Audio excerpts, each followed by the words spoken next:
देवमेवापरे यज्ञम् योगिना पर्युपासते ब्रह्मज्ञावपरे यज्ञम् यज्ञेनैवोपजुह्वति दैवमेवापरे यज्ञम् योगिनः पर्युपासते ब्रह्मज्ञावपरे यज्ञम् यज्ञेनैवोपजुह्वति देवमेवापरे यज्ञम् योगिना पर्युपासते ब्रह्माग्नेवापरे यज्ञम् यज्ञेनैवोपजुह्वति देवमेवापरे यज्ञम् योगिना पर्युपासते ब्रह्माग्नेपरे यज्ञम् यज्ञेनैवोपजुह्वति देवमेवापरे यज्ञम् योगिना पर्युपासते ब्रह्माग्नेवापरे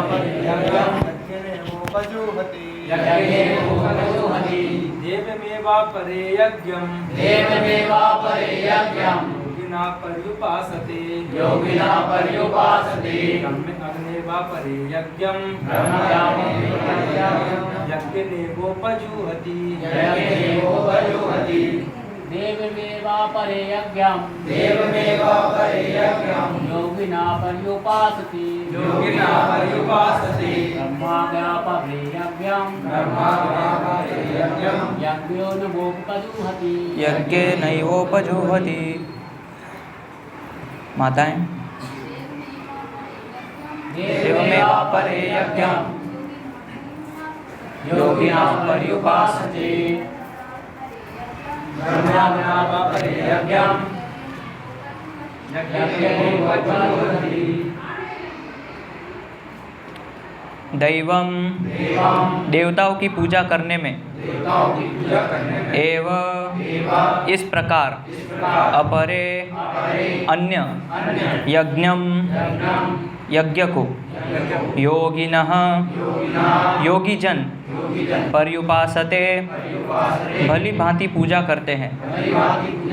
ब्रह्म परम सत्य का अग्नौ अग्नि में अपरे अन्य यज्ञम यज्ञ को यज्ञेन यज्ञ से एव इस प्रकार उपजुह्वति अर्पित करते हैं। अनुवाद एवं तात्पर्य अभय चरणारविंद भक्ति वेदांत स्वामी श्रील प्रभुपाद जी द्वारा अनुवाद। कुछ योगी विभिन्न प्रकार के यज्ञों द्वारा देवताओं की भली भांति पूजा करते हैं और कुछ परब्रह्म रूपी अग्नि में आहुति डालते हैं। तात्पर्य, जैसा कि पहले कहा जा चुका है, जो व्यक्ति कृष्ण भावना भावित होकर अपना कर्म करने में लीन रहता है वह पूर्ण योगी है। किंतु ऐसे भी मनुष्य है जो देवताओं की पूजा करने के लिए यज्ञ करते हैं और कुछ परब्रह्म या परमेश्वर के निराकार स्वरूप के लिए यज्ञ करते हैं। इस तरह यज्ञ की अनेक कोटियाँ हैं। विभिन्न यज्ञकर्ताओं द्वारा संपन्न यज्ञ की ये कोटियाँ केवल बाह्य वर्गीकरण है। वस्तुतः यज्ञ का अर्थ है भगवान विष्णु को प्रसन्न करना, और विष्णु को यज्ञ भी कहते हैं। विभिन्न प्रकार के यज्ञों को दो श्रेणियों में रखा जा सकता है। सांसारिक द्रव्यों के लिए यज्ञ द्रव्य यज्ञ तथा दिव्य ज्ञान के लिए किए गए यज्ञ ज्ञान यज्ञ। जो कृष्ण भावना भावित हैं उनकी सारी भौतिक संपदा परमेश्वर को प्रसन्न करने के लिए होती है, किंतु जो किसी क्षणिक भौतिक सुख की कामना करते हैं वे इंद्र सूर्य आदि देवताओं को प्रसन्न करने के लिए अपनी भौतिक संपदा की आहुति देते हैं। किंतु अन्य लोग जो निर्विशेषवादी है वे निराकार ब्रह्म में अपने स्वरूप को स्वाहा कर देते हैं। देवतागण ऐसी शक्तिमान जीवात्माएं हैं जिन्हें ब्रह्मांड को ऊष्मा प्रदान करने, जल देने तथा प्रकाशित करने जैसे भौतिक कार्यों की देखरेख के लिए परमेश्वर ने नियुक्त किया है। जो लोग भौतिक लाभ चाहते हैं वे वैदिक अनुष्ठानों के अनुसार विविध देवताओं की पूजा करते हैं। ऐसे लोग बहिश्वरवादी कहलाते हैं। किंतु जो लोग परम सत्य के निर्गुण स्वरूप की पूजा करते हैं और देवताओं के स्वरूपों को अनित्य मानते हैं वे ब्रह्म की अग्नि में अपने आप की ही आहुति दे देते हैं और इस प्रकार ब्रह्म के अस्तित्व में अपने अस्तित्व को समाप्त कर देते हैं। ऐसे निर्विशेषवादी परमेश्वर की दिव्य प्रकृति को समझने के लिए दार्शनिक चिंतन में अपना सारा समय लगाते हैं। दूसरे शब्दों में सकाम कर्मी भौतिक सुख के लिए अपनी भौतिक संपत्ति का यजन करते हैं, किंतु निर्विशेषवादी पर ब्रह्म में लीन होने के लिए अपनी भौतिक उपाधियों का यजन करते हैं। निर्विशेषवादी के लिए यज्ञाग्नि ही पर ब्रह्म है, जिसमें आत्मस्वरूप का विलय ही आहुति है, किंतु अर्जुन जैसा कृष्ण भावना भावित व्यक्ति कृष्ण को प्रसन्न करने के लिए सर्वस्व अर्पित कर देता है। इस तरह उसकी सारी भौतिक संपत्ति के साथ साथ आत्मस्वरूप भी कृष्ण के लिए अर्पित हो जाता है। वह परम योगी है, किंतु उसका पृथक स्वरूप नष्ट नहीं होता। ओम अज्ञानतिमिरान्धस्य ज्ञानाञ्जनशलाकया चक्षुरुन्मीलितं येन तस्मै श्रीगुरवे नमः। श्रीचैतन्यमनोभीष्टं स्थापितं येन भूतले स्वयं रूपः कदा मह्यं ददाति स्वपदान्तिकं। वन्देऽहं श्रीगुरो श्रीयुतपदकमलं श्रीगुरून् वैष्णवांश्च। श्रीरूपं साग्रजातं सहगणरघुनाथान्वितां तं सजीवं साद्वैतं सावधूतं परिजनसहितं कृष्णचैतन्यदेवं श्रीराधाकृष्णपादान् सहगणललिता श्रीविशाखान्वितांश्च। नामश्रेष्ठं मनमपि सच्चिपुत्रमत्र स्वरूपं रूपं तस्या गजपुरीं माधुरीं गोष्ठवतीं राधाकुण्डं गिरिवरमहो राधिका माधवाशां प्राप्तो यस्य पतितकृपया श्रीगुरुं तं नतोऽस्मि। नमो विष्णुपादाय कृष्णपृष्ठाय भूतले श्रीमते भक्तिविकासस्वामिनिति नामिने। नमो विष्णुपादाय कृष्णपृष्ठाय भूतले श्रीमते भक्तिवेदान्तस्वामिनिति नामिने। नमस्ते सारस्वते देवे गौरवाणी प्रचारिणे निर्विशेष शून्यवादी पाश्चात्यदेशतारिणे। जय श्री कृष्ण चैतन्य प्रभु नित्यानंद श्री अद्वैत गदाधर श्रीवासादि गौरभक्तवृंद। हरे कृष्णा कृष्णा कृष्णा हरे हरे, हरे राम राम राम हरे हरे। हरे कृष्णा। तो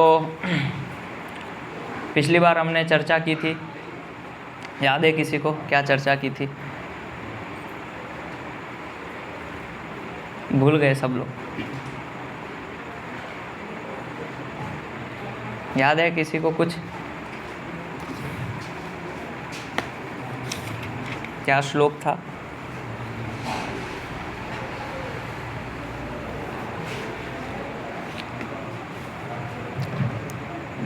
तो पिछले कुछ श्लोकों से भगवान एक कृष्ण भावना भावित व्यक्ति के लक्षणों का वर्णन कर रहे हैं, और हमने देखा था कि कैसे अलग अलग यज्ञ होते हैं और जो समुचित यज्ञ कर्म है वो क्या है वर्तमान समय में, उसकी चर्चा हमने पिछली बार की थी। तो यहाँ पे भगवान यज्ञ का वर्णन कर रहे हैं ये श्लोक में। तो शास्त्र में वेदों के अनुसार 5 प्रकार के यज्ञों का वर्णन आता है। 5 यज्ञ जो वेदों में बताए गए हैं, और उस यज्ञ में सर्वश्रेष्ठ यज्ञ क्या है वो भी वेदों के अंदर वर्णन आता है। और यहाँ पे तात्पर्य में श्रील प्रभुपाद जी लिख रहे हैं कि भगवान विष्णु को ही यज्ञ कहते हैं। यज्ञो वही ही विष्णु, जो विष्णु है वही यज्ञ है।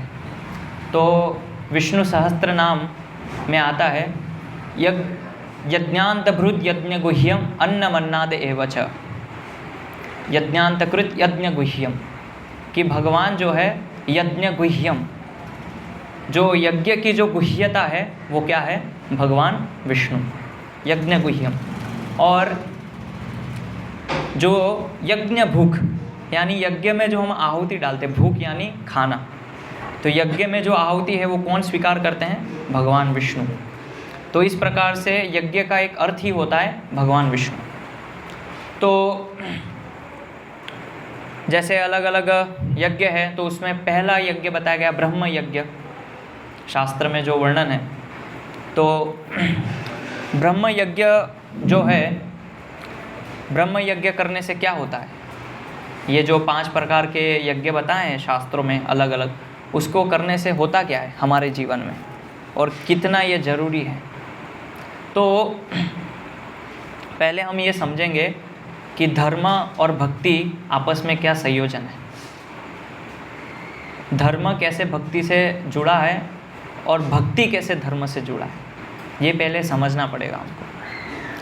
तो बहुत सारे लोग बोलते हैं कि माता पिता का धर्म, उनकी सेवा करना श्रेष्ठ धर्म है, उनकी सेवा करनी चाहिए।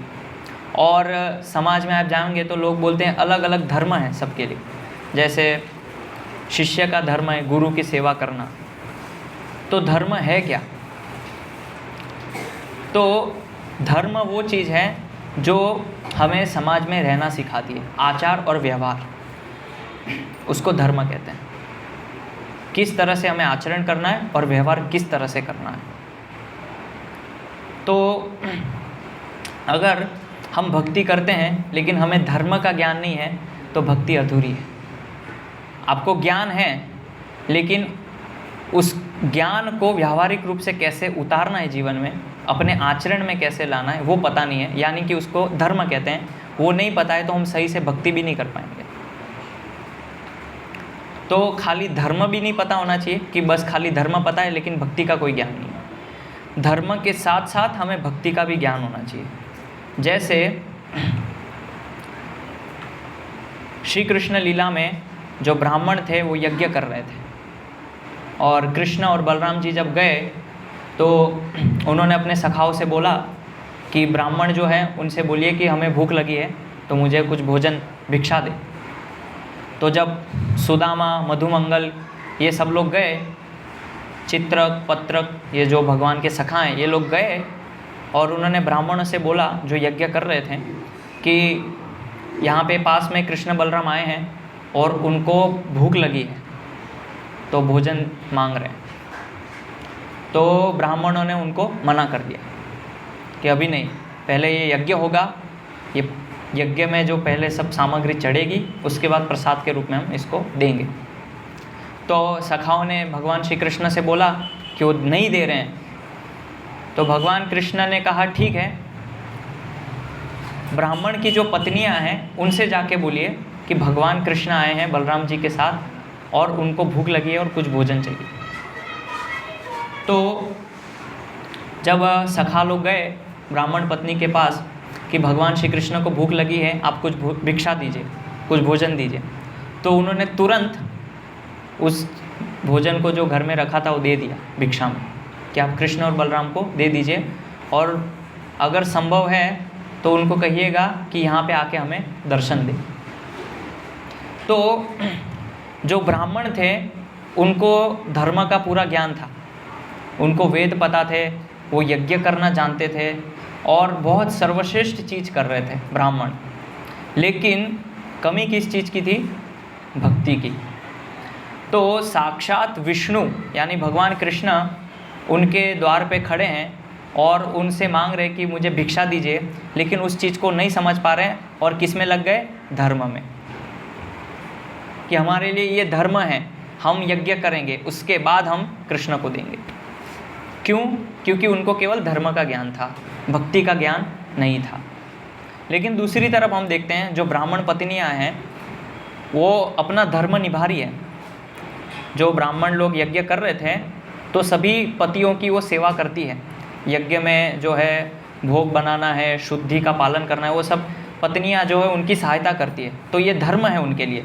और उसके साथ साथ उनको भक्ति का भी ज्ञान है कि भगवान श्री कृष्ण और बलराम जी आए हैं वृंदावन से, वो भिक्षा मांग रहे हैं तो मुझे उनको देना चाहिए। तो उन्होंने कुछ भी विचार किए बिना भिक्षा दे दी। तो कोई व्यक्ति को अगर धर्म का बहुत ज्ञान है, शास्त्र से, वेदों से, अलग अलग यज्ञ का ज्ञान है, लेकिन उसको भक्ति का ज्ञान नहीं है, तो वो धर्म क्या है? निरर्थक है। वो धर्म आपको बचा नहीं सकता। जैसे ये ब्राह्मण लोग, इनको, ये ब्राह्मण हैं और यज्ञ कर रहे हैं, लेकिन जब साक्षात विष्णु और कृष्ण वहाँ उपस्थित हैं वो उनको पहचान नहीं पा रहे हैं। तो इसीलिए जब बहुत ज़्यादा हम ज्ञान ले लेते हैं बहुत ज़्यादा धर्म करते हैं तो फिर वो ज्ञान निष्फल हो जाता है। और कोई ये तर्क कर सकता है कि भक्ति करने के लिए ज्ञान की ज़रूरत नहीं है,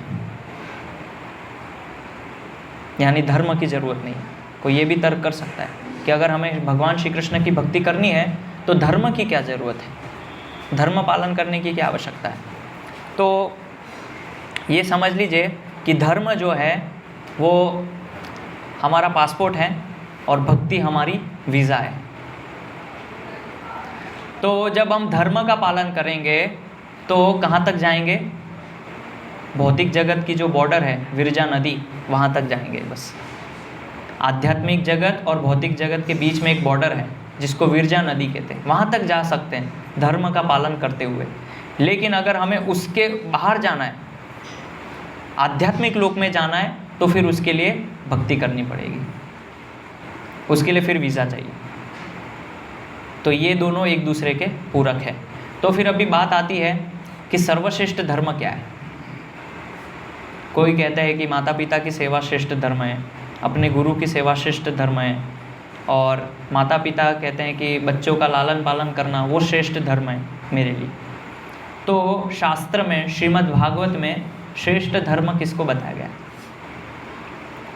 धर्म यानी ये सब यज्ञ, ये जो अलग अलग यज्ञ है शास्त्रों में, वेदों में, उस यज्ञ का प्रयोजन क्या है कि अपने कर्मों को शास्त्र के अनुसार नियोजित करना।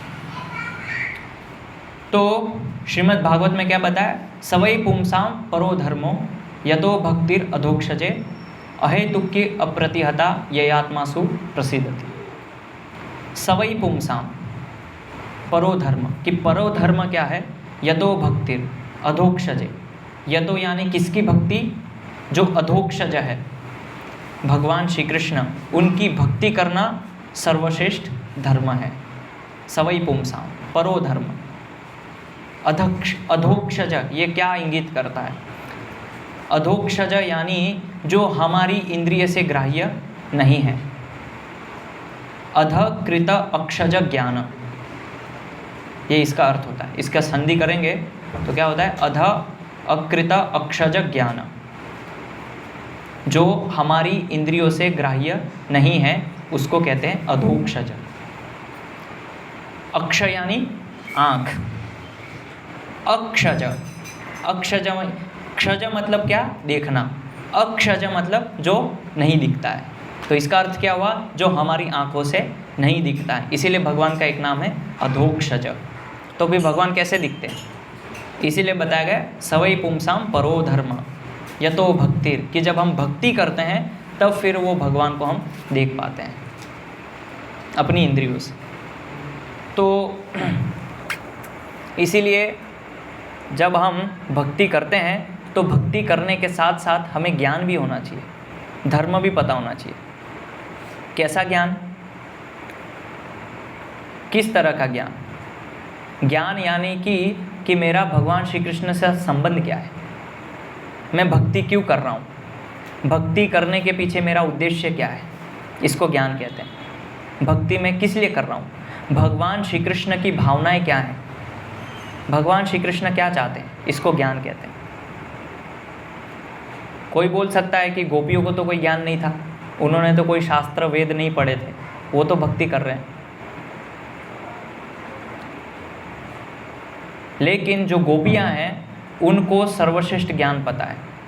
इसीलिए हम देखते हैं कि जब भगवान श्री कृष्ण को सिर में दर्द हुआ, हालांकि भगवान को सिर में दर्द नहीं हुआ, लेकिन उन्होंने ऐसी लीला रचाई।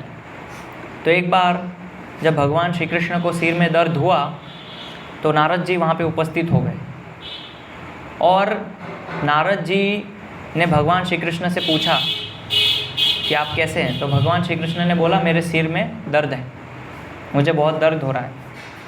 तो नारद जी ने पूछा है कैसे ठीक होगा। तो भगवान श्री कृष्ण बोलते हैं कि मेरे भक्तों की जो चरण धूली है अगर वो कोई मुझे दे दे तो मेरे सिर पे लगाने से वो मेरा सिर दर्द ठीक हो जाएगा।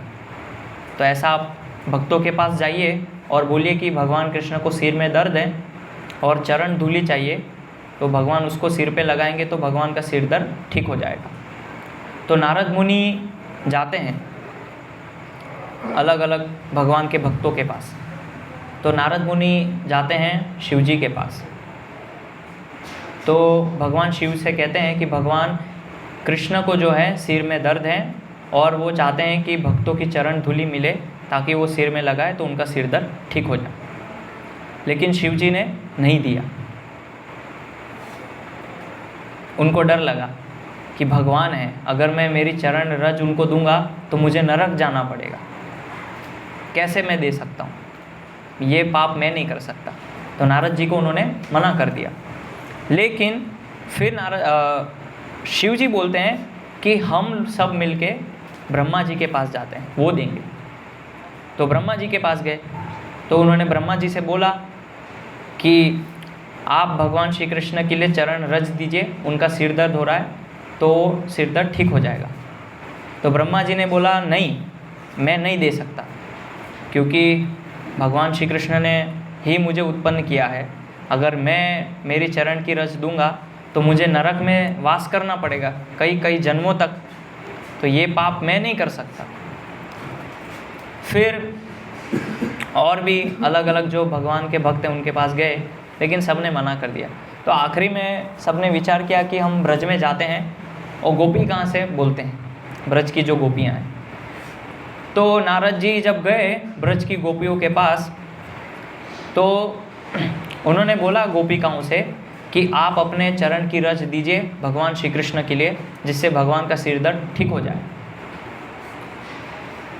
तो गोपिकाएं बोले ठीक है, ले जाइए, कोई आपत्ति नहीं।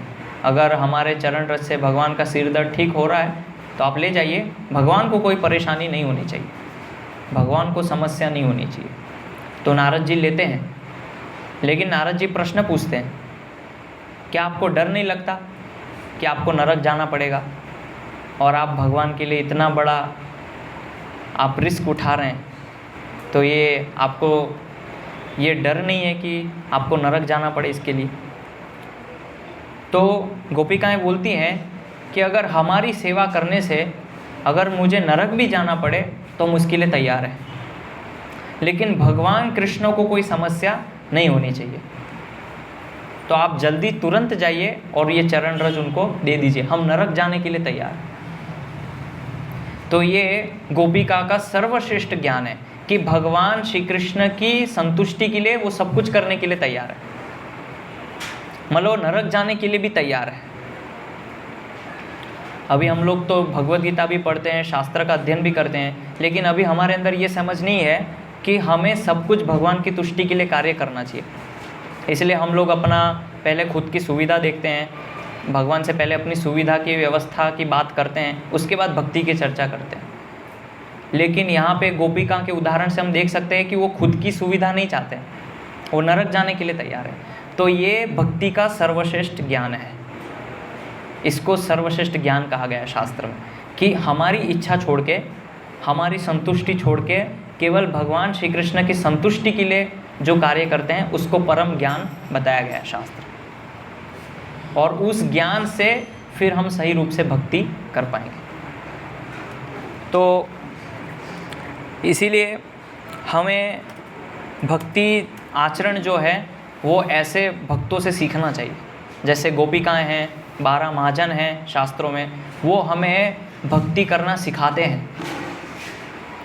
भीष्मदेव 12 महाजन में से एक हैं, लेकिन भीष्मदेव जब बाणशैया पे लेटे थे तो युधिष्ठिर महाराज ने केवल एक ही प्रश्न पूछा था कि मैंने इतना बड़ा युद्ध किया है और मैं पापी हूँ, तो अब मुझे क्या करना चाहिए। केवल एक प्रश्न पूछा था। लेकिन महाभारत के अंदर अगर आप पढ़ेंगे तो भीष्मदेव ने अलग अलग प्रकार से युधिष्ठिर महाराज को समझाया है, शास्त्रों में से उदाहरण देके। पूरे कई अध्याय हैं, राजधर्म क्या है, पितृधर्म क्या है, प्रजाधर्म क्या है, और कैसे हम राज को चला सकते हैं। ऐसे कई प्रकार से उन्होंने अलग अलग धर्मों की चर्चा की है। वो तो 12 महाजन हैं, उनको ये सब चर्चा करने की क्या ज़रूरत है, कोई आवश्यकता नहीं है। तो ऐसा नहीं है कि जो भगवान की भक्ति करते हैं उनके अंदर कोई ज्ञान नहीं होता है। जो अज्ञानी लोग होते हैं वो भगवान की भक्ति करते हैं। जो ज्ञानी लोग होते हैं वो लोग यज्ञ करते हैं और वो लोग इस प्रकार से मंत्रों का उच्चारण, मंत्रों का पाठ करते हैं। लेकिन जिनको कोई ज्ञान नहीं होता है वो भगवान की भक्ति में लग जाते हैं। तो वास्तव में ये तर्क जो है गलत है। जो परम बुद्धिमान, परम ज्ञानी है वो वास्तव में भगवान की भक्ति करते हैं। जिनके पास कोई ज्ञान नहीं है वो भक्ति नहीं करते हैं, वो केवल धर्म को ही श्रेष्ठ मानते हैं, भक्ति को छोड़ देते हैं। तो हम जो भक्त हैं हम भक्ति के साथ साथ धर्म का भी पालन करते हैं। तो क्या धर्म का पालन करते हैं? तो धर्म का पालन ऐसे है जैसे हम माता पिता की सेवा भी करते हैं, उनको कृष्ण भक्ति में लाने का प्रयास करते हैं, पति की सेवा करते हैं, उनको भी कृष्ण भक्ति में लाने का प्रयास करते हैं, अपने बच्चों की सेवा करते हैं और उनको भी प्रयास करते हैं कि ये लोग कृष्ण का नाम ले, उनको प्रशिक्षण देते हैं कि कैसे भगवान का प्रसाद लेना है, बाहर नहीं खाना है। हम अपना धर्म निभा रहे हैं, लेकिन कैसे? भक्ति के साथ साथ। भक्ति और साथ साथ हमारा धर्म पालन। ऐसा नहीं है कि हम भक्ति कर रहे हैं लेकिन धर्म को छोड़ दिया है। यानी उदाहरण के लिए जैसे कोई पत्नी भक्ति कर रही है तो इसका अर्थ ये नहीं कि उन्होंने अपना धर्म छोड़ दिया है, पति की सेवा करना छोड़ दिया और आश्रम में जाके बैठ गई है। ऐसा होता है? नहीं है। या पति जो है भक्त बन गया और उसने पत्नी को छोड़ दिया और आश्रम में बैठ गए। तो घर में हम रह रहे हैं, गृहस्थ जीवन पालन कर रहे हैं और अपना धर्म का आचरण करते हुए कृष्ण भक्ति कर रहे हैं। तो धर्म अपनी जगह है और भक्ति अपनी जगह है, लेकिन जो सर्वश्रेष्ठ है वो है भगवान कृष्ण की भक्ति। तो ये अलग अलग यज्ञ हैं, देव यज्ञ है, पितृयज्ञ है और अतिथि यज्ञ है, वैश्वदेव यज्ञ है। तो ऐसे 5 प्रकार के यज्ञ शास्त्र में बताए हैं और उस यज्ञ के क्या क्या प्रयोजन है ये भी शास्त्र में बताए हैं, लेकिन उस पर अभी हम चर्चा नहीं करेंगे क्योंकि बहुत समय हो जाएगा। तो वास्तव में अलग अलग कर्म हैं, जैसे कि यहाँ पे बताया है कि जो सकाम कर्मी लोग होते हैं, जिनकी इच्छाएं होती है, तो सकाम कर्मी लोग क्या करते हैं कि अलग अलग इच्छा भोगने के लिए वो अलग अलग यज्ञ करते हैं। जैसे उपयज्ञ होते हैं, अश्वमेध यज्ञ है, राजसूय यज्ञ है। तो ऐसे अलग अलग जो यज्ञ हैं, जो ये 5 मुख्य यज्ञों के अलावा अतिरिक्त ये यज्ञ उसी के अंतर्गत आते हैं। तो ऐसे अलग अलग लोग यज्ञ करते हैं। तो अभी वर्तमान समय में यज्ञ भी नहीं करते हैं लोग। क्या करते हैं? सीधा मंदिर में जाते हैं, घंटी बजाते हैं और भगवान के सामने अपना लिस्ट रख देते हैं। बस भगवान क्या चाहते हैं, उनकी इच्छा क्या है, कुछ भी नहीं। बस मेरी इच्छा क्या है वो ज़्यादा प्राथमिकता है कि मैं क्या चाहता हूँ। इसीलिए नारद मुनि भक्ति की परिभाषा क्या बताते हैं? भक्ति की परिभाषा है अन्या अभिलाषिता शून्यम ज्ञान कर्मादि अनावितम आनुकूल्यन कृष्णानुशीलनम भक्ति उत्तमा। अन्य अभिलाषिता शून्यम, सारी अभिलाषाओं से हमें शून्य होना है। ज्ञान कर्मादि अनावृतम, और भक्ति जो है ज्ञान और कर्म से अनावृत होनी चाहिए, आवृत नहीं होनी चाहिए ज्ञान और कर्म से। फिर आगे बताया आनुकूल्य न कृष्णानु, कृष्ण के अनुकूल हमारा जीवन होना चाहिए। हमारे अनुकूल कृष्ण जीवन नहीं होना चाहिए, कृष्ण के अनुकूल, जैसा कृष्ण चाह रहे हैं ऐसा जीवन होना चाहिए। अनुशीलनम, ये जो शब्द है अनुशीलनम, यानी कृष्ण जैसा चाहते हैं ऐसा अपने जीवन में उतारना, अनुशीलन करना। भक्तिर उत्तमा, ऐसी भक्ति को उत्तमा भक्ति कहा गई है, ये नारद मुनि बताते हैं। और एक और परिभाषा बताते हैं नारद मुनि, सर्व उपाधि विनिर्मुक्तम तत्परत्वेन निर्मलम ऋषिकेन ऋषिकेश सेवनम भक्तिरुच्यते। कि जो व्यक्ति सभी उपाधियों से मुक्त है, उपाधि यानी कि मैं ब्राह्मण समाज से हूँ, मेरा ये समाज है और मैं ये वर्ण में आता हूँ, ये जो उपाधियाँ हैं इससे मुक्त होना, सर्व उपाधि विनिर्मुक्त। तत्परत्वेन निर्मलम, और जिसका हृदय निर्मल है। इसीलिए श्रीमद् भागवत में बताया परम निर्मत सराणाम सताम, कि श्रीमद् भागवतम जो है वो निर्मत्सर लोगों के लिए है। निर्मत्सर यानी जिसके अंदर कोई मत्सरता नहीं है, जिसके अंदर कोई द्वेष नहीं है। तो भक्ति किस लोगों के लिए है? तत्परत्वेन निर्मलम, जिसका हृदय निर्मल है। ऋषिकेन ऋषिकेश, यानी ऋषिक का अर्थ होता है हमारी इंद्रियां, और जो ऋषिक के ईश है यानी भगवान श्री कृष्ण, उनकी सेवा में जब लगते हैं, ऋषिकेन ऋषिकेश सेवनम भक्ति रुच्यते, और जब उनकी सेवा में लगते हैं उसको कहते हैं भक्ति, सेवनम भक्ति उच्यते। तो ये भक्ति की परिभाषा है। तो इसीलिए भक्ति के अंदर प्रधानता हमारी इच्छा ही नहीं होनी चाहिए, प्रधानता भगवान कृष्ण की इच्छा होनी चाहिए। इसीलिए पद्म पुराण के अंदर जो 10 नाम अपराध है, उसमें जो आखिरी नाम अपराध है उसमें बताया गया है, श्रुतये अपि नाम महात्मय यफ प्रीति रहितो नरः अहम ममादि परमो नामनि सोप्य पराधकृत। भगवान श्री कृष्ण की अगाध महिमा श्रवण करने पर भी भौतिक विषय आसक्ति बनाए रखना ये अपराध है। कि हम भक्ति कर रहे हैं, भगवान नाम जप भी कर रहे हैं और भगवान की महिमा भी सुन रहे हैं, लेकिन उसके साथ साथ हमारी भौतिक विषय आसक्ति है, तो उसको अपराध बताया गया है। वो जो हम भक्ति कर रहे हैं, जो नाम जप कर रहे हैं, इच्छा के साथ, आसक्ति के साथ, उसको नाम अपराध बताया गया है। श्रुतय अपि नाम महात्मय, श्रुत का अर्थ होता है सुनना, नाम महात्मय जो सुनता है। श्रुतय अपि नाम महात्मय यफ प्रीति रहितो नरः, नर यानी व्यक्ति, जिस व्यक्ति को प्रीति नहीं है। अहम ममादि परमो, अहम यानी कि मैं, अहम मतलब मैं, मेरी इच्छा, अहम ममादि परमो, मेरी इच्छा परम है। भगवान कृष्ण का नाम सर्वशक्तिशाली है।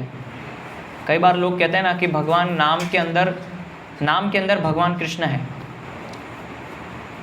भगवान ने अपनी शक्ति नाम के अंदर डाली, लेकिन वास्तव में ऐसा नहीं है।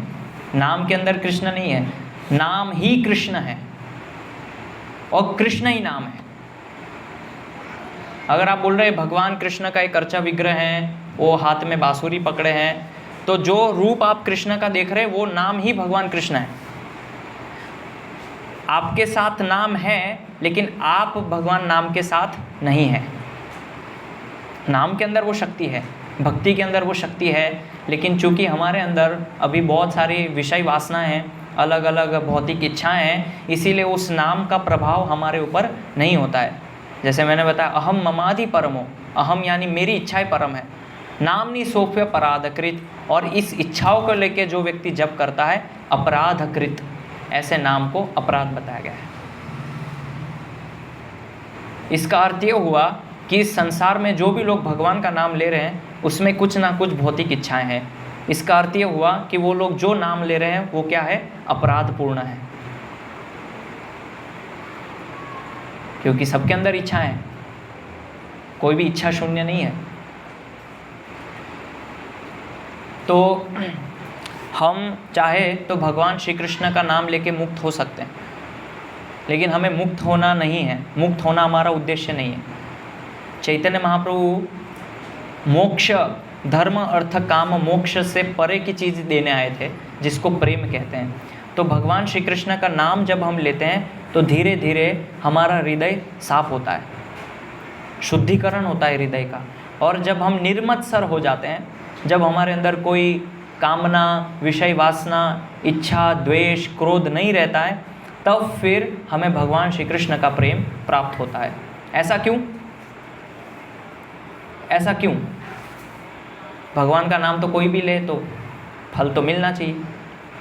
ऐसा इसीलिए क्योंकि भगवान एक पवित्र व्यक्ति है, जो कि भगवान अर्जुन भगवान को संबोधित करते हैं 10वें अध्याय में, परब्रह्म परम धाम पवित्रम परमम भवान, कि भगवान एक परम पवित्र व्यक्ति है और भगवान को गंदे लोगों से नफरत है, और हमारे अंदर बहुत सारी गंदगी है, इसलिए भगवान हमारे साथ रहना नहीं चाहते। ये गंदी चीज़ें हैं ना सब, ईर्ष्या करना, द्वेष करना, अपने बारे में सोचना, अपने खुद के स्वार्थ के लिए सोचना, ये सारी गंदी चीज़ें। जैसे कोई माता होती है तो बच्चों से कहती है वो गंदे बच्चों के साथ मत रहना, नहीं तो तुम गंदे हो जाओगे। उसके पास मत जाना, वो गंदे लोग हैं। तो ऐसे ही भगवान हम जैसे गंदे लोगों से दूर रहते हैं, इसलिए हमें फल नहीं मिलता है, नाम का फल हमें नहीं मिलता है। तो जब हम नाम लेते हैं भगवान कृष्ण का, तो फिर भगवान हमारे निकट वास करने लगते हैं। उसके लिए क्या करना पड़ता है? तो श्रीमद् भागवत में बताया है, शृण्वत श्रद्धया नित्यम गुणन्तश्च स्वचेष्टितम कालेन नाति दीर्घेण भगवान विशते हृदि। शृण्वत, जो व्यक्ति सुनता है, कैसे? श्रद्धया नित्यम, नित्य रूप से श्रद्धा के साथ भगवान के गुणों को सुनता है। ये मैं नहीं बोल रहा हूँ, श्रीमद् भागवत में सुखदेव गोस्वामी परीक्षित महाराज को बोल रहे हैं। शृण्वत श्रद्धया नित्यम गुणन्तश्च, भगवान के गुणों को सुनता है। स्वचेष्टितम, एक चेष्ट होकर, एकाग्र होकर। अभी बहुत सारे लोगों के मन यहाँ पे नहीं है, चेष्टाएं हैं अलग अलग, मन भाग रहा है इधर उधर, तो इसीलिए बोला है स्वचेष्टितम। और काले न नाति दीर्घेण, जब ये व्यक्ति करता रहता है तो क्या होता है? कुछ ही कालांतर में, नाति दीर्घेण भगवान विशते हृदि। विशते यानी वास करते हैं, कहाँ पे? हमारे हृदय में। इसीलिए सुनने को बहुत महत्वपूर्ण बताया गया है शास्त्र में, श्रवण करना। तो जितने भी ये सकाम कर्म है, यज्ञ है, ये सारे कार्य करने से क्या होता है कि बंधन लगता है संसार में। ये जो जगत है ये गंदा है, भगवान को ये पसंद नहीं है जगत, और हम यहाँ पे रह रहे हैं। और जब हम भगवान श्री कृष्ण से बोलते हैं कि भगवान मुझे गाड़ी चाहिए, या मुझे बंगला बनाना है, या मेरी जॉब लग जाए, तो ये क्या गंदी चीज़ें हैं संसार की। तो जब ये चीज़ें हम भगवान से मांगते हैं तो भगवान हमको देते नहीं हैं। क्यों नहीं देते? क्योंकि ये चीज़ें हमें संसार से बांधती है। तो भगवान हमें विष क्यों देंगे? अगर कोई बेटा बोले पिताजी से कि मुझे विष चाहिए, तो पिताजी देंगे? नहीं देंगे। उसी प्रकार से अन्य देवी देवता जो हैं वो व्यक्ति का हित नहीं चाहते, इसीलिए देवी देवता के पास लोग क्यों जाते हैं? कृष्ण के पास लोग बहुत कम आते हैं। देवी देवता के पास जब जाते हैं तो बिना विचार किए, बिना सोचे समझे वो व्यक्ति की इच्छाएं पूरी करते हैं। जैसे किसी व्यक्ति को पैसा मिलता है, डीलिंग होती है जब बिजनेस में, तो ये नहीं देखा जाता कि उसका नुकसान क्या है, फ़ायदा क्या है। मुझे फ़ायदा हो रहा है, ठीक है, बस उसको जो भी हो उस मुझे क्या करना है। तो देवी देवताओं की शरण में जाना इस प्रकार से है। लेकिन भगवान श्री कृष्ण की शरण में जाना, तो भगवान हमारे वास्तविक माता पिता हैं। और ये मैं नहीं बोल रहा हूँ, भगवान गीता में बोलते हैं, अहम बीज पदप्रीता ममई वांशो जीवलोके, कि सारे जीव मेरे अंश हैं और मैं ही बीज प्रदाता हूँ। तो ये भगवान जब बोल रहे हैं तो वो हमारे वास्तविक माता पिता है। तो माता पिता नहीं चाहेंगे कि मेरे बच्चों को विष मिले, जहर मिले, इसीलिए भगवान कृष्ण हमारी इच्छाओं की पूर्ति नहीं करते हैं। इसीलिए बहुत सारे लोग भगवान कृष्ण की पूजा नहीं करते हैं, विष्णु की पूजा नहीं करते हैं। इसलिए बहुत सारे लोग गणेश के पास जाते हैं, शिव जी के पास जाते हैं, यज्ञ करते हैं, आहुति डालते हैं। क्यों? क्योंकि इच्छाएं वहाँ पूरी होती है। और वहाँ पे जाने का अर्थ है कि वो लोग हमें विष दे रहे हैं, जहर दे रहे हैं। जैसे हम तात्पर्य में हमने पढ़ा कि देवी देवता को भगवान श्री कृष्ण ने नियुक्त किया हुआ है। किसी को सूर्य को जैसे उष्मा देना है, या जो वरुण देव हैं उनको जल पहुंचाना है, इंद्र देव हैं तो उनको बारिश करना है। तो ऐसे अलग अलग कार्य सबको दिए हैं, और वो ज़्यादा शक्तिमान है हम लोगों से। आप भी इंद्र बन सकते हैं। आप 100 बार अश्वमेध यज्ञ कीजिए, आप इंद्र बन जाएंगे, कोई बड़ी बात नहीं। तो श्रीमद् भागवत में जब पृथु महाराज ने 99 बार यज्ञ किया, तो इंद्र ने आके उस यज्ञ को रोकने का प्रयास किया, कि उनको पता था कि 100वीं बार ये जब यज्ञ करेंगे तो मेरी पोस्ट खाली हो जाएगी। वहाँ पे भी डर रहता है देवी देवताओं को कि मेरी पोस्ट कोई छीन ना ले। और यही चीज़ इस संसार में भी होती है कि मेरी पोस्ट बनी रहे, मेरी पदवी बनी रहे। इसीलिए देखिए, जब कोई असुर या भक्त लोग तपस्या करते हैं तो हाहाकार मच जाता है कि अब क्या होगा, हमारी पद छूट जाएगा हमारे हाथों से। जब हिरण्यकशिपु तपस्या कर रहे थे तो बहुत सारे देवी देवता डर गए कि अब क्या होगा। तो जहाँ पे डर है वहाँ पे आप भक्ति नहीं कर सकते। इसीलिए देवी देवताओं की शरण में अगर कोई व्यक्ति जाता है तो वास्तव में वो भक्ति नहीं है, वो क्या है, डीलिंग है। और उस डीलिंग में आपका कोई भी फ़ायदा नहीं देखा जाता है। इसीलिए तो लोग बोलते हैं कि आप हमको ये देंगे तो हम आपको इतना चढ़ावा चढ़ाएंगे और हम आप इतने नारियल फोड़ेंगे। तो डीलिंग हो गई ना, बिजनेस। लेकिन भगवान कृष्ण को आप कितना भी बोलिए कि मैं इतना चढ़ावा चढ़ाऊँ, ये करूँ, फिर भी वो आपको वो चीज़ नहीं देंगे। बहुत सारे लोग सोचते हैं कि जब हम भक्ति में आते हैं तो हमारी बहुत सारी चीज़ें सेटल हो जाती है भक्ति में आने से, कि अभी हम भक्ति कर रहे हैं, माला कर रहे हैं, भगवान कृष्ण के मंदिर जा रहे हैं तो सब बढ़िया चल रहा है, सब सेट हो गया क्योंकि हम कृष्ण का नाम ले रहे हैं। वास्तव में वो गलत है। वो भक्ति करने से नहीं हो रहा है। आप अपराध पूर्ण जप कर रहे हैं और आपके अंदर इच्छाएं हैं, अपराध की वजह से वो चीज़ें हो रही है। जबकि भगवान तो भागवतम में उल्टा बोल रहे हैं कि जिस व्यक्ति के ऊपर मैं कृपा करता हूँ उससे मैं सारी चीज़ें छीन लेता हूँ। यस्याहम अनुगृह्णामि हरिष्ये तद धनम शनैः। जब युधिष्ठिर महाराज ने पूछा कि आपकी कृपा को हम कैसे समझे, तो भगवान कृष्ण ने बोला यस्याहम, मैं उस व्यक्ति का धन छीन लेता हूँ। लेकिन हम क्या बोलते हैं कि देखिए प्रभु जी, भक्ति में आने से सब घर भी बन गया, सब सेटल हो गया। वास्तव में उल्टा है, उल्टा परिणाम हो रहा है। सही परिणाम तो तब है जब भगवान हमारे धन को हर लेते हैं। ये मैं नहीं बोल रहा हूँ, भगवान खुद दशम स्कंद के श्रीमद् भागवतम में बोल रहे हैं। और आगे भगवान बताते हैं यस्याम अनुगृह्णामि हरिष्ये तद धनम शनैः ततो धनम त्यजन्तस्य। और जब उनका धन हर लिया जाता है तो फिर उनके स्वजन उनको छोड़ देते हैं।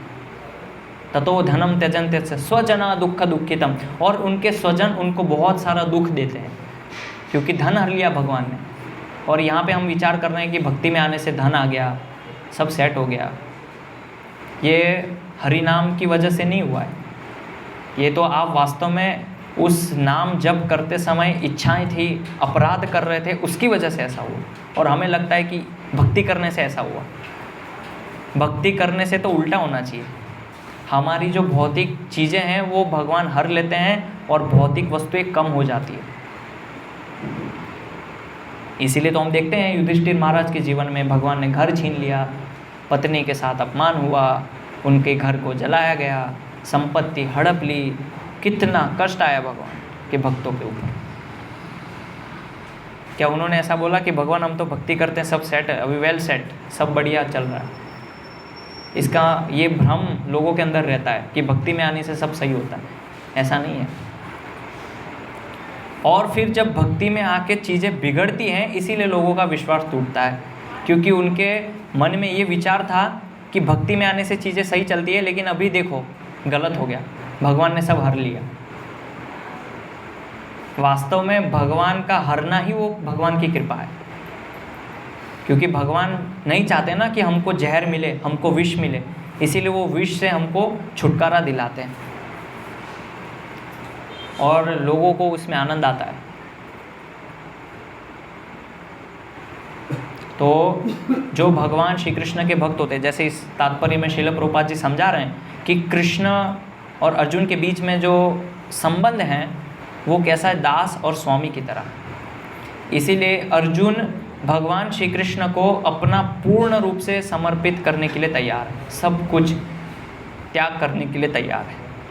लेकिन जो लोग होते हैं वो क्या है, जो यज्ञ करते हैं उसमें तो कुछ आहुतियाँ डलती हैं, द्रव्य की आहुतियाँ डलती हैं, कुछ सामग्रियाँ डलती हैं। लेकिन जो भगवान के भक्त होते हैं वो अपने आप को ही आहुति डाल देते हैं भगवान के चरणों में, अपने आप को ही समर्पित कर देते हैं। इससे बड़ा और आहुति क्या हो सकता है। इससे बड़ी कोई आहुति नहीं है अपने आप को भगवान के चरणों में डाल देना। इसीलिए भक्ति को सर्वश्रेष्ठ बताया गया है, इस कर्म को, इस यज्ञ को। और इसीलिए तो भगवान भगवद गीता में बोलते हैं 10वें अध्याय में, यज्ञानाम जप यज्ञोस्मि। कि जितने भी यज्ञ हैं उसमें जप यज्ञ मैं हूँ। नहीं तो भगवान बोलते द्रव्य यज्ञ, ज्ञान यज्ञ, कर्म यज्ञ। क्यों भगवान ने बोला जप यज्ञ? क्योंकि कलयुग के लिए जप यज्ञ सर्वश्रेष्ठ बताया गया है। तो इसीलिए भक्ति के साथ साथ धर्म पता होना चाहिए और धर्म के साथ साथ भक्ति भी पता होना चाहिए। अगर खाली भक्ति भक्ति भक्ति करेंगे तो क्या है, वो भक्ति सहज या पंथी हो जाएगी। यानी जैसे वृंदावन में लोग बोलते हैं, वृंदावन में सब राधे राधे बोलते रहते हैं, भक्ति करते रहते हैं, तो वो भक्ति क्या है, उनको कोई समझ नहीं है भक्ति की। वो खाली ऐसे ही वहाँ पे पड़े रहते हैं, बैठे रहते हैं और बोलते रहते हैं। लेकिन जो समझ शास्त्र की सही ज्ञान के साथ कौन है कृष्ण, जैसे मान लीजिए कि ट्रेन में कोई व्यक्ति है और आपके सीट के पास बैठे हैं और उनसे आपको मित्रता करनी है, तो क्या करेंगे? मित्रता करने के लिए उनको अगरबत्ती दिखाएंगे, दीपक घुमाएंगे, उनके चरणों में गिरेंगे, क्या पूछेंगे आप कौन हैं, कहाँ से हैं, आपका नाम क्या है? तो ये जानकारी भगवान गीता में देता, मैं कौन हूँ, पहले ये समझना है। उसके बाद अगरबत्ती पूजा पाठ वो तो बात की चीज़ है। पहले ये समझना है कि भगवान कृष्ण कौन है। हम पूछते हैं आप कहाँ जा रहे हैं, कहाँ रहते हैं, तो भगवान कृष्ण कहाँ रहते हैं, तब फिर हमारा भगवान से संबंध स्थापित होता है। और जब भगवान श्री कृष्ण के साथ संबंध स्थापित होता है, उसके बाद आती है सेवा, भगवान की सेवा। जैसे ट्रेन में जब संबंध बन जाता है एक दूसरे से, तो हम कहते हैं कि आप भी खाना खाइए, ये लीजिए मैं घर से ये लाया हूँ, वो कहते हैं नहीं आप भी लीजिए। तो ऐसे ये सेवा आरंभ होती है धीरे धीरे। फिर वो कहते हैं आप पानी ले लीजिए, मैं आपके लिए पानी खरीद के देता हूँ। कैसे? क्योंकि वो संबंध बन गया। तो संबंध ऐसे नहीं कि उन्हें अगरबत्ती घुमाई और दीपक घुमाया तब बना, उन्होंने बातचीत की, उनसे पूछा, उसके बाद वो संबंध बना और उस संबंध के आधार पे उनकी सेवा की गई। तो ऐसे ही जब हम भगवान को जानते हैं, उनके बारे में समझते हैं, बिना समझ के जो सेवा होती है वो सेवा नहीं है, क्योंकि उसमें कोई समझ नहीं है। इसीलिए सेवा के साथ साथ ज्ञान भी होना चाहिए। तो ज्ञान भगवान ने भगवद गीता में दिया है यथारूप में। उस ज्ञान को समझ के हम भगवान की सही रूप से सेवा कर पाएंगे, नहीं तो नहीं कर पाएंगे। तो इसीलिए ये जो यज्ञ बताए हैं, देव यज्ञ, पितृ यज्ञ, ये सारे यज्ञों में सबसे सर्वश्रेष्ठ यज्ञ है जप यज्ञ। तो इसीलिए हमें अपराध रहित होकर सही रूप से अलग अलग स्तर पे हमारी शक्ति के अनुसार हमें जप करने का प्रयास करना चाहिए। और उसमें सावधानी रखनी चाहिए कि हम अपने मन को भगवान का नाम सुनने के लिए एकाग्रित करें, श्रवण करें। श्रवण करना बहुत महत्वपूर्ण है। अगर आप जप कर रहे हैं तो भगवान के नामों को ध्यानपूर्वक सुनिए, सुनिए आप क्या बोल रहे हैं। कृष्ण के नाम के अंदर उतनी शक्ति है कि जब आप सुनेंगे तो वो आपको मुक्त कर सकती है। इसीलिए वेदांत सूत्र के अंदर जो आखिरी सूत्र है उसमें बताया गया है अनावृत्ति शब्दात, अनावृत्ति शब्दात, ये आखिरी सूत्र है वेद का। इसके बाद वेद खत्म हो जाता है। तो ये जो शब्द है अनावृत्ति शब्दात, इसमें बताया गया है कि शब्द से हमारी अनावृत्ति होती है। यानी इस जगत से हम जब शब्द, कौन सा शब्द, जो ब्रह्म, नाम ब्रह्म है, कृष्ण का शब्द, वो जब लेते हैं तो इस जगत से मुक्त हो जाते हैं। वेदों के अंदर बहुत सारे अलग अलग सूत्र हैं और ये आखिरी सूत्र है। उसमें भी नाम के बारे में महिमा बताई गई है। तो हमें ध्यान देना चाहिए कि कितने ध्यानपूर्वक हम भगवान के नामों को सुने, उसका जप करें, मन में नहीं मुख से, और बोल के उसको सुने ध्यानपूर्वक। हरे कृष्ण। किसी का कुछ प्रश्न है, जिज्ञासा है, पूछ सकते हैं।